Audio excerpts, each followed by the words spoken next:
From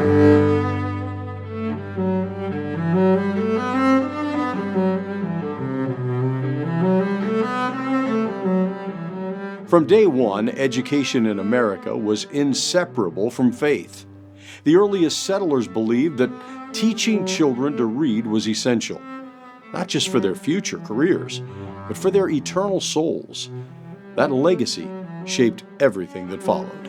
From the earliest days of settlement in colonial America, the task of educating the community's youth was one of utmost importance. The early Puritan settlers in New England were religious refugees from the British Isles. They left everything in the Old World and traveled thousands of miles across the Atlantic Ocean to plant themselves in the wilderness along the rugged coast of North America. On November 11th, 1620, even before the Pilgrim separatists left the miserable confines of their ship, the Mayflower, they signed a document with the non-separatists on board, known as the Mayflower Compact. In it, they pledged to solemnly and mutually, in the presence of God and one another, covenant and combine ourselves together into a civil body politic. This agreement not only laid out how civil law would be crafted, but also helped define how their society would be formed.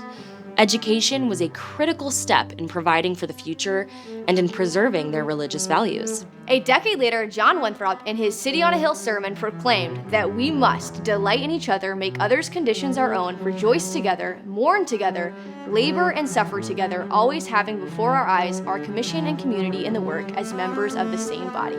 In so doing, he bound the civil lives of his followers together with their spiritual lives. His charge to make others' conditions our own inherently included education of their young people. Aside from these lofty speeches that have stood the test of time, there were very practical reasons why the earliest schools were Christian. Education was a community duty. Its success was dependent upon the time and effort of those available to teach the youth in each small settlement. And in small settlements, survival came first. That meant that able-bodied men worked the land while mothers raised the families and often became the family's first educators. With no formal structure and few resources, the family matriarchs did what they could to instruct their students using a system of rote memorization as the primary method of teaching. As a result, they resorted to what they knew and could recite to assist in the process. This meant the earliest examples of educational material in the English colonies were comprised of prayers and scriptures, all from Christian teachings. As communities stabilized and survival became more assured, a desire arose for a more structured method of education in each town.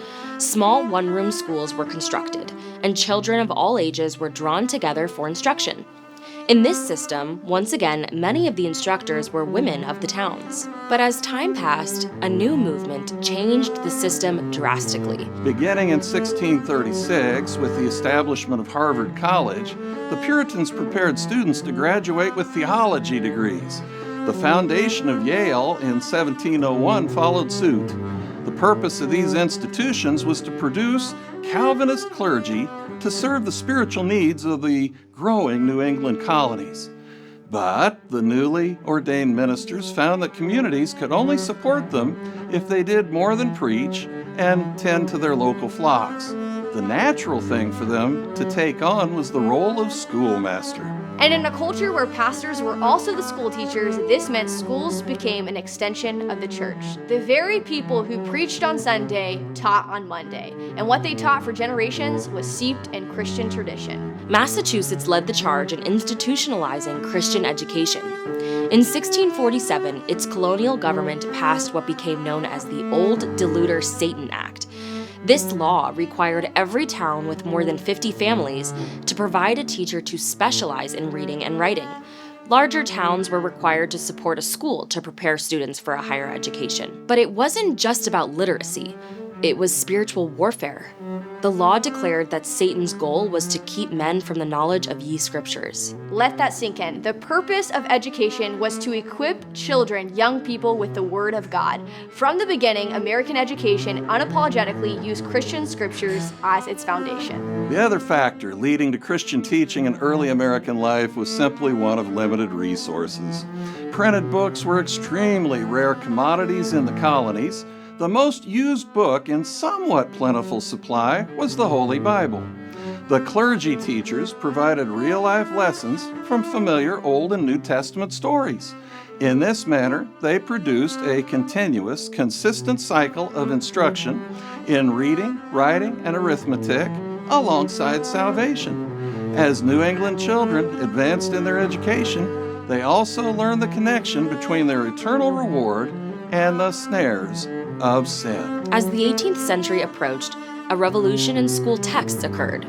Sometime before 1690, Benjamin Harris, a recent immigrant to the English colonies who was living in Boston, published the first edition of the New England Primer. This book became the primary textbook for English colonial America. Rooted in biblical teachings and lessons, over 6 million copies were printed between 1690 and 1830. For at least 140 years, American students used the primer alongside the Bible as the foundation of their education. Borrowing heavily from sacred Christian texts, the primer was responsible for disseminating consistent and memorable prose based in Christian philosophy among generations of Americans. Even today, some of the lessons of the primer are known throughout American society. Among these are In Adam's Fall, We Sinned All, and the still popular children's prayer, Now I lay me down to sleep, I pray thee, Lord, my soul to keep. If I die before I wake, I pray thee, Lord, my soul to take. Lessons such as these shaped the hearts and minds of generations of colonial Americans. In early America, to be educated was to be formed, not just in intellect, but in spirit.